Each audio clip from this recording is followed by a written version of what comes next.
இயேசு கிறிஸ்துவின் நாமத்தினால் உங்களுக்கு என் அன்பின் நல்வாழ்த்துக்கள். இந்த நாளில் இந்த வேளையில் கூட பார்க்கும் பொழுது கர்த்தருடைய வார்த்தையை பகிர்ந்து கொள்வதனால ரொம்ப சந்தோஷம்.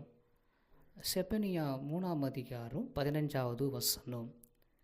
கர்த்தர் உன் ஆக்கினைகளை அகற்றி உன் சத்துருக்களை விலக்கினார். இஸ்ரவேலின் ராஜாவாகிய கர்த்தர் உன் நடுவில் இருக்கிறார். இனி தீங்கை காணாதிருப்பாய். அல்லேலூயா, அல்லேலூயா. இங்கே பாருங்கள், முதல்ல நம்முடைய ஆக்கினைகளை அகற்றி சத்துருக்கள் கையிலிருந்து நம்மளை விலக்கினார். அது மாத்திரமில்லை, அவர் நம் நடுவில் இருக்கிறபடினால் இனி நம்ம தீங்கை காணாமல் இருப்போம்.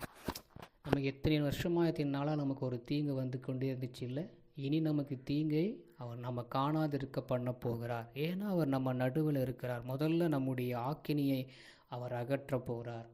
அது மாத்திரமில்லை, சத்துரு கையிலிருந்து நம்மளை விலக்கி வைக்க போகிறார். அவர் நம்ம நடுவில் எப்பொழுதுமே இருக்கிறதுனால இனி எந்த ஒரு தீங்கு நமக்குள்ளே வராது. எகிப்துக்கு காணப்படுகிற இந்த தீங்கை இனிமேல் நமக்கு வர பண்ணார். ஏன்னா நம்மோடு கூட இருக்கிற தேவன் நம்ம நடுவில் இருந்து ஒரு அற்புதங்களை அவர் செய்வதனால இனி நீங்கள் தீங்கையே காண மாட்டீங்க. எத்தனையோ உங்களுக்கு ஒரு தீங்கு வந்திருக்கலாம், உங்களுக்கு எதிர்ப்பு வந்திருக்கலாம், யாரோ என்னென்னோ பேசியிருக்கலாம், முன்னாடி போக விட்டு பின்னாடி பேசுகிற ஜனங்களாக இருந்துகிட்ருக்கலாம். ஆனால் இப்போ கர்த்தர் நம்ம நடுவில் இருக்கிறார். அதனால் இனிமேல் எந்த தீங்கு நம்மளை தீண்டாது, எந்த உபத்திரவும் நம்மளை மேற்கொள்ள முடியாது.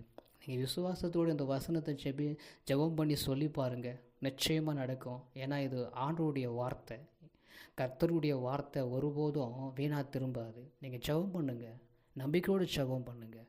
ஆண்டவரே அப்படியே சொல்லி ஜெபம் பண்ணுங்கள், ஜெபம் பண்ணுவோம். எங்களை கிருபையாக நேசிக்கிற எங்கள் அன்பின் நல்ல தகப்பனே, எங்களுடைய ஆக்கினைகளை அகற்றி எங்கள் சத்துருக்களை விலக்கி, ஆண்டவரே நீங்கள் எங்கள் நடுவில் இருக்கிறதுனால இனி நாங்கள் தீங்கை காண மாட்டோம்ப்பா. நாங்கள் விசுவாசத்தோடு செபிக்கிறோம். இன்றைக்கி வந்திருக்கிற தீங்கெல்லாம் இனிமேல் நாங்கள் காணாது நீங்கள் கிருபை செய்ய போகிறதுக்கா ஸ்தோத்திரம். அற்புதமான வார்த்தையை கொடுத்ததுனால உமக்கு நன்றி. நீங்கள் அப்படியே செய்யுங்க. நாங்கள் விசுவாசத்தோடு செபிக்கிறோம். இயேசுவின் நாமத்தில் ஆமென்.